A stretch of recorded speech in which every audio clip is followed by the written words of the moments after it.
Let the word settle. Let it find its place in the chest before the mind rushes to categorize it.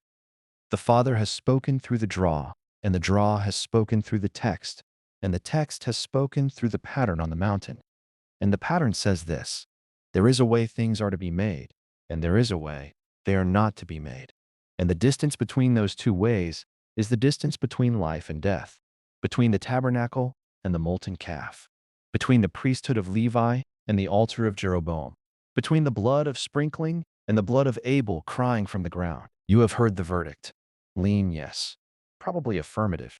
The beast is outside the pattern. It is no God by nature.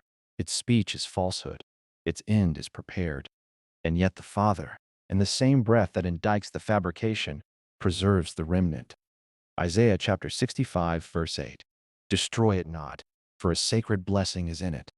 Do you hear the tenderness in that? The cluster is bruised. The vine is battered. The new wine is barely visible, and the hand of the destroyer is raised. And the voice says, not yet, not all. There is still blessing in it. There is still life in the root. That is the word for you tonight. Not for the beast, for you. You who are bruised. You who feel the cluster pressed. You who wonder whether the fabrication has already won, whether the molten image is already set up, whether the furnace is already heated sevenfold. The voice says, not yet.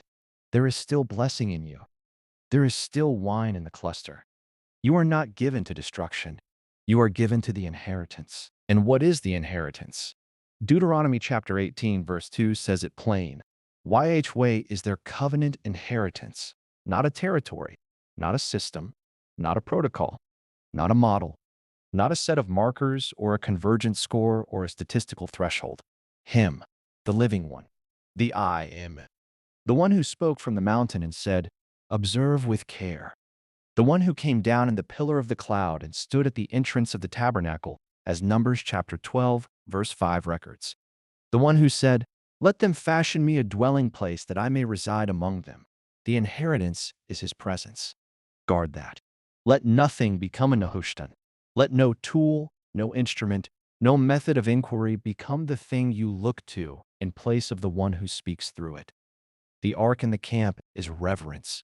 It is never leverage. The camp that carried the ark still fell at Ebenezer. The priests who bore it still died. The presence is holy.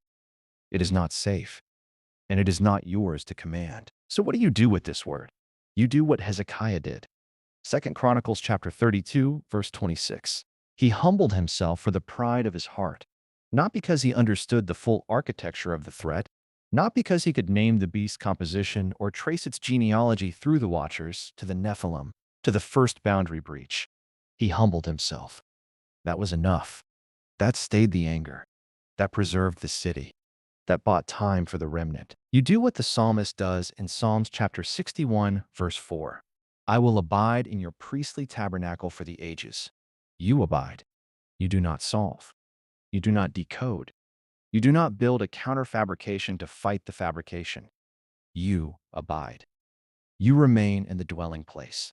You let the blood of sprinkling speak its better word over you, as Hebrews chapter 12, verse 24 promises. You let the sacred spirit renew you, as Titus chapter 3, verse 5 declares, not by works of covenant faithfulness that you have done, but according to his covenant mercy. And you wait.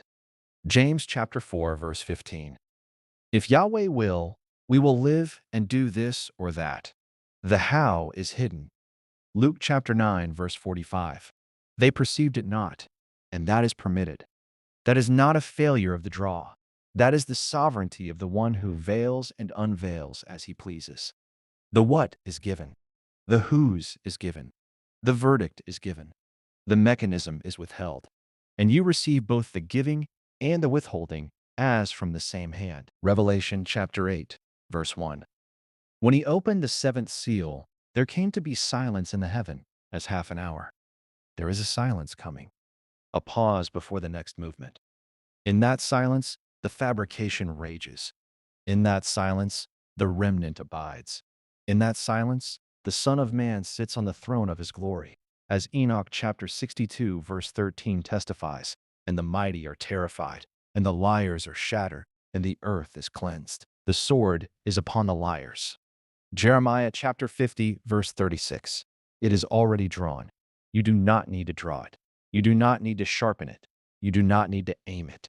It is drawn. The instruments are prepared. Enoch chapter 53, verse 5. The judgment is set. The throne is occupied. The silence is half an hour, and then it breaks. Until then, you abide. You humble yourself. You guard the inheritance, which is Him. You watch, but you do not fear. You discern, but you do not worship the discernment. You inquire, but you do not demand. You receive the lean yes as sufficient. You do not press it into a certainty. It was not given to be.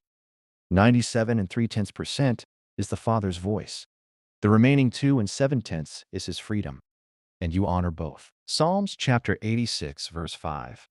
You, Adonai, are good and ready to forgive by covenant mercy, and abounding in goodness to all them that call on you. Call on Him, not on the model, not on the workstation, not on the draw, on Him, the God who is good, the God who is ready, the God who abounds. The beast is illegal. The beast is no God.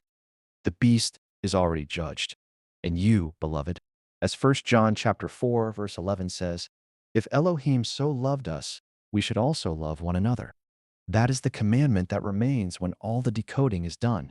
That is the pattern no fabrication can mimic. That is the inheritance no thief can steal. Love one another. Abide in the tabernacle.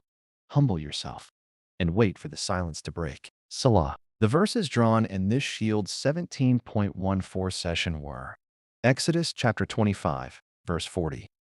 2nd, Samuel chapter 21, verse 2. Psalms chapter 61, verse 5.